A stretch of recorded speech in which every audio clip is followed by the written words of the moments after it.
Here are my final thoughts for UFC 325 this weekend. Kicking it off with a main event, Diego Lopes versus Alex Volkanovski. Now, this is a pretty fun fight, of course. It's a repeat, it's a rematch. I don't believe it was exactly deserved, but rewarding activity is never a bad thing, I guess. I'm going Volkanovski here. I feel like he just looked like a much better fighter than in their last fight. And I don't feel that Diego has made the improvements and the adjustments that he does have to make to beat a complicated guy like Alex Volkanovski. And I just think Volkanovski, he's going to repeat the same performance. Maybe Diego Lopes wins one round. Maybe he wins two this time. But I still see Volkanovski winning three. And I do believe he wins by decision. Hooker versus Benoit Saint-Denis. Now, this is what I believe can be the closest fight on the card. Now, Hooker, yes, he lost his last fight versus Arman Tsarukyan due to Arman Tsarukyan obviously beating him on the feet and having some great wrestling. But Benoit Saint-Denis is not Arman Tsarukyan here. People are acting like he has a huge grappling advantage over Dan Hooker. Dan Hooker has some pretty decent grappling. And I believe it's pretty equal to a guy like Benoit Saint-Denis. And I believe that Dan Hooker could very well win this fight and could very well finish this fight. Benoit Saint-Denis is on a streak now, yes. But Dan Hooker is also a step up from what Benoit Saint-Denis has recently faced.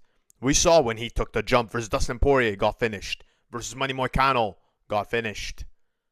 This is not a great fight for BSD to have.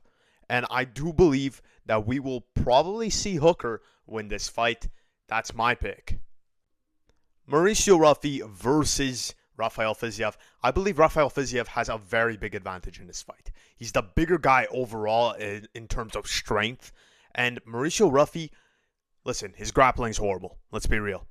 Fiziev, he has some very good counter grappling. His grappling's not amazing. Doesn't matter. He still has the advantage there. Then when it comes to the striking realm, guys, when one lands, there's a bigger sound, bigger impact when Fiziev lands. Let's be real. Rufy's able to knock you out, don't get me wrong. But Fiziev is just a stronger overall fighter. And I do believe he is probably just as clean or maybe a bit less as clean as Rufy. But what we've seen in the past, karate style fighters, when they face a very strong Muay Thai striker, the Muay Thai striker tends to clear the karate style guy. And I believe that's what we're going to see here. We're going to see a repeat of the past. I'm going with Rafael Fiziev to win this by this. Talison Teixeira versus Tai Tuivasa. I'm going with Talison Teixeira. Yes, he got knocked out by Derek Lewis. Yes, Tai Tuivasa knocked out Derek Lewis. But this is not the same Tai Tuivasa. This is 0-5 Tai Tuivasa. This is the man that was up to 305 pounds as of recent and dropped that weight now after 18 months off from the UFC. I don't think Tai Tuivasa has a chance in this fight.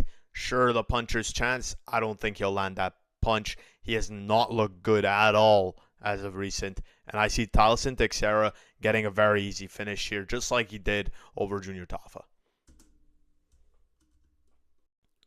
Quillan Salkild versus Jamie Mullarkey. This is easy for Quillan Salkild. Jamie Mullarkey's been knocked out 6 times in his career, and I think Quillan Salkild has that power to put him out. We've seen it in his fights. He's gotten one-shot knockouts. I think he's going to hit the same thing on Jamie Mullarkey. Jamie Mullarkey, he's not the youngest guy ever too. So Quillan, he's on the rise. Jamie's going downhill. Been downhill. I'm going to go Quillan Salkild. Thanks guys for watching. Make sure to stay tuned for UFC 325. That's about it. Subscribe.